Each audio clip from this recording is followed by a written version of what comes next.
Welcome in another video lecture of chemical kinetics. Previous video lecture में मैंने आपको बताया था कि कैसे हम लोग जीरो ऑर्डर रिएक्शन का इंटीग्रेटेड रेट लॉ बना रहे थे, और आज हम के वीडियो में मैं आपको बताऊंगा कि फर्स्ट ऑर्डर रिएक्शन का हम डिफरेंशियल रेट इक्वेशन को इंटीग्रेटेड रेट लॉ में कैसे कन्वर्ट करेंगे। चलिए स्टार्ट करते हैं।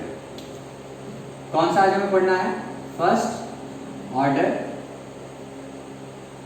रिएक्शन।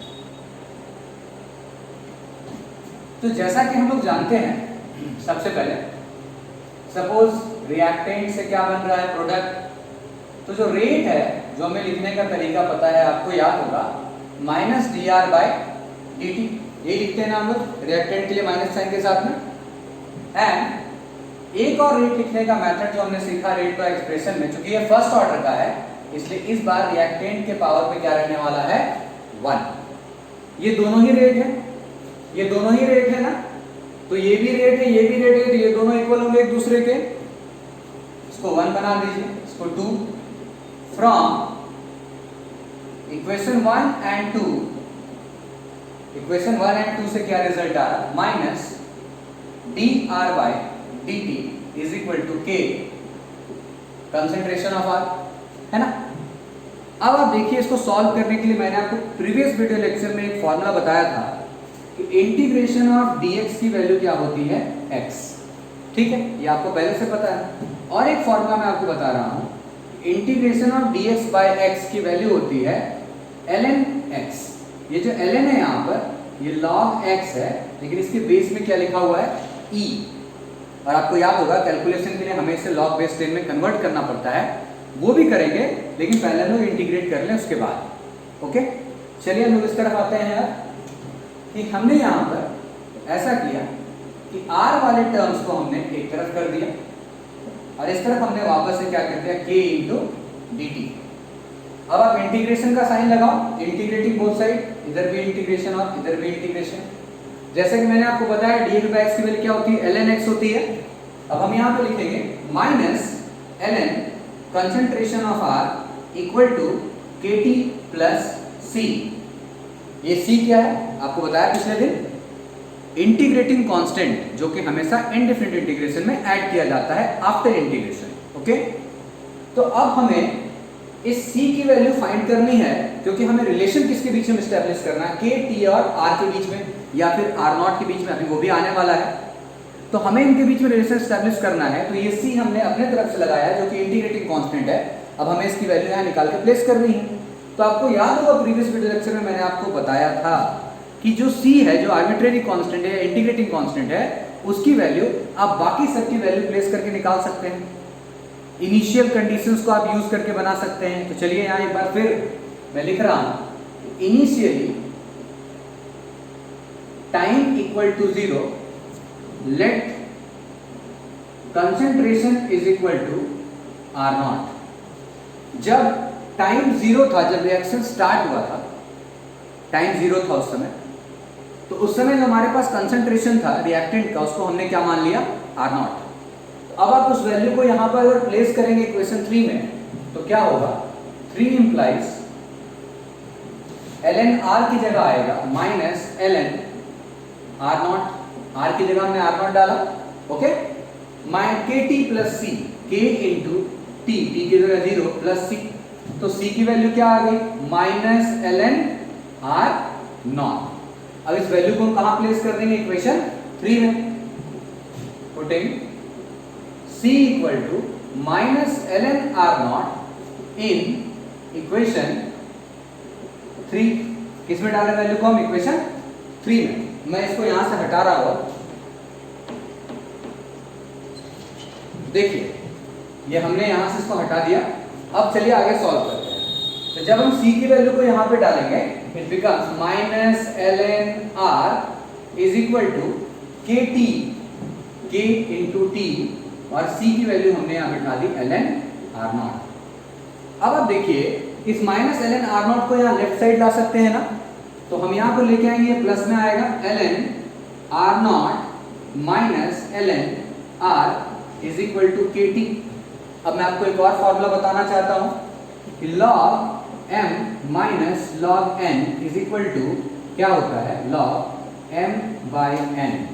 ये log मतलब ln, मैंने आपको बताया कि बेस में e लिखा हुआ है या log लिखा हुआ हो तो बेस में e रहता है।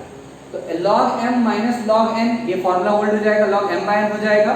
It becomes ln r not divided by r is equal to what, kt।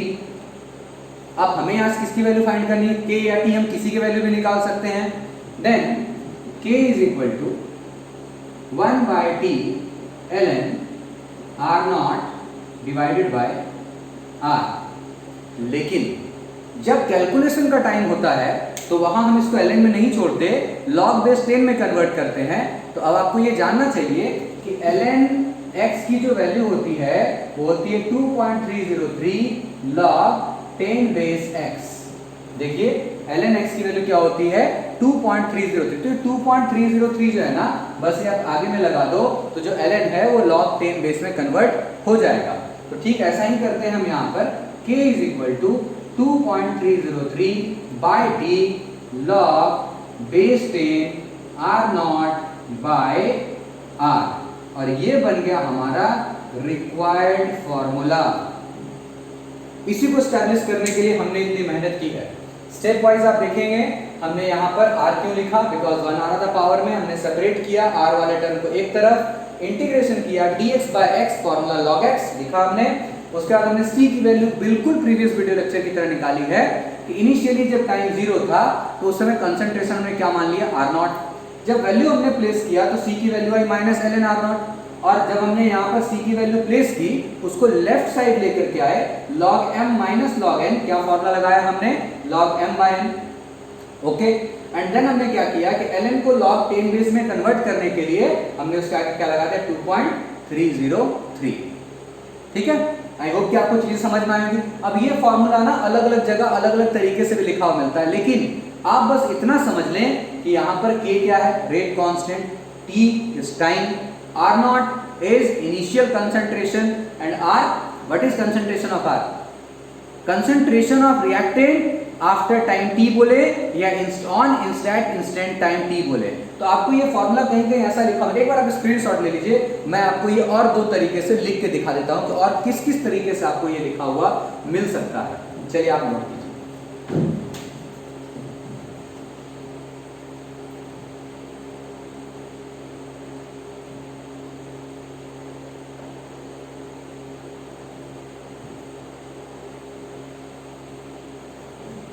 I hope कि आपने नोट कर लिया होगा, मैं इस पार्ट को हटा रहा हूं।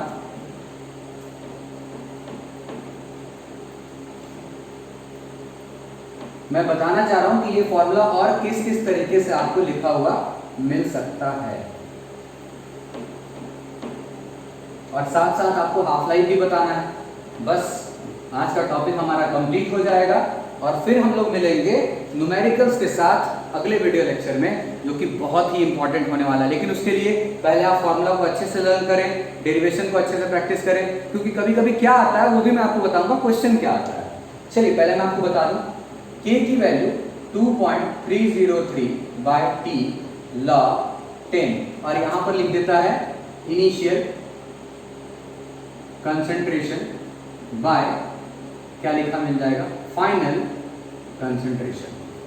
तो आप समझ पा रहे हैं, इनिशियल कंसंट्रेशन और फाइनल कंसंट्रेशन मतलब जो बचा टाइम t के बाद, जैसे किसी ने कहा कि 30% reaction being completed on 20 second, तो 30% being completed, it means out of 100 30% reaction is completed, then the rest concentration is, it means the final concentration is 70।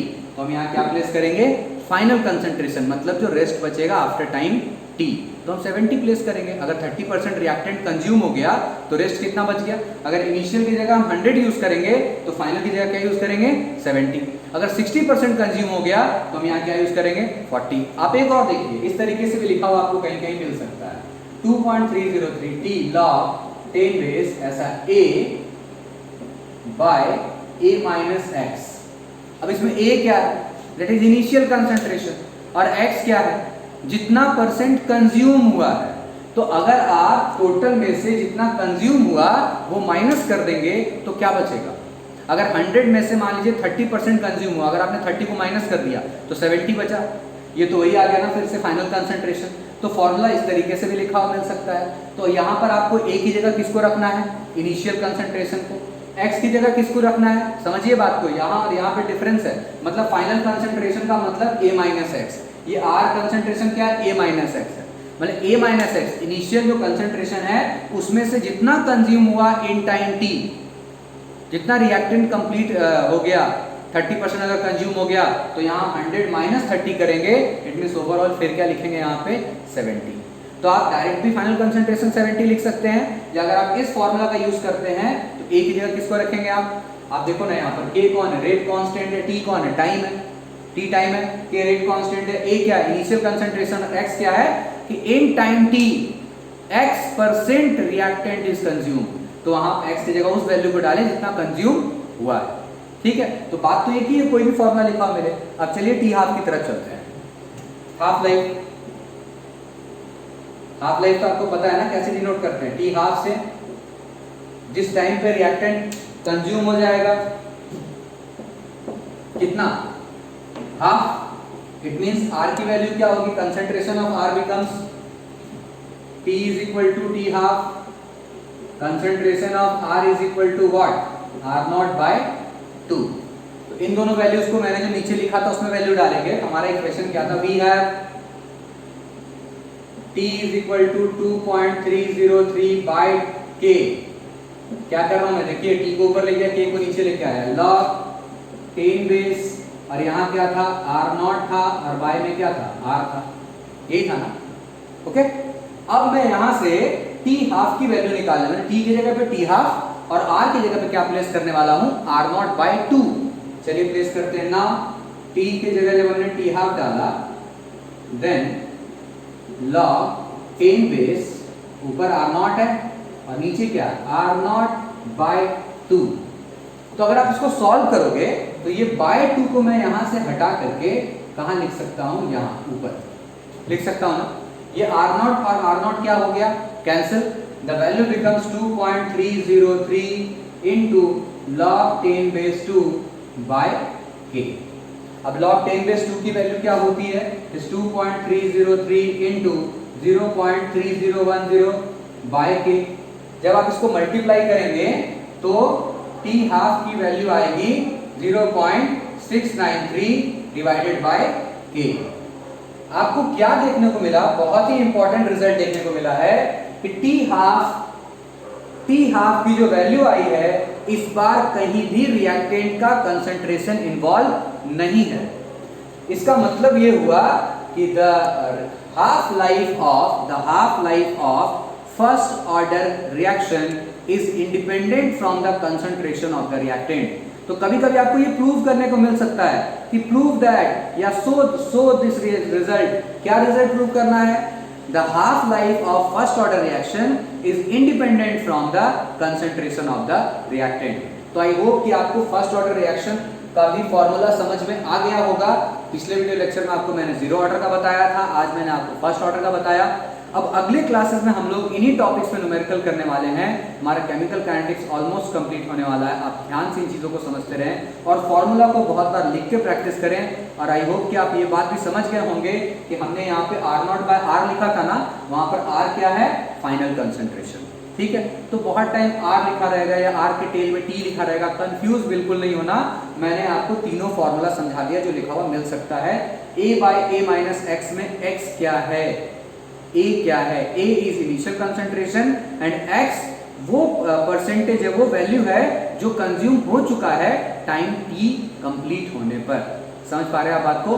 तो इस फॉर्मूला को आप ठीक से लर्न करें और डेरिवेशंस को प्रैक्टिस करें, बिकॉज मे बी ये क्वेश्चंस भी एग्जाम में आ सकते हैं कि प्रूव कीजिए कि रिजल्ट जो आता है डी हाफ का फर्स्ट ऑर्डर के अंदर, it is independent from the concentration of the reactant. I hope आपको चीजें आज समझ में आ गई होंगी। मिलेंगे नेक्स्ट वीडियो लेक्चर में इनके न्यूमेरिकल्स के साथ, जो कि बहुत ही इंपॉर्टेंट है एग्जामिनेशन के पॉइंट ऑफ व्यू से।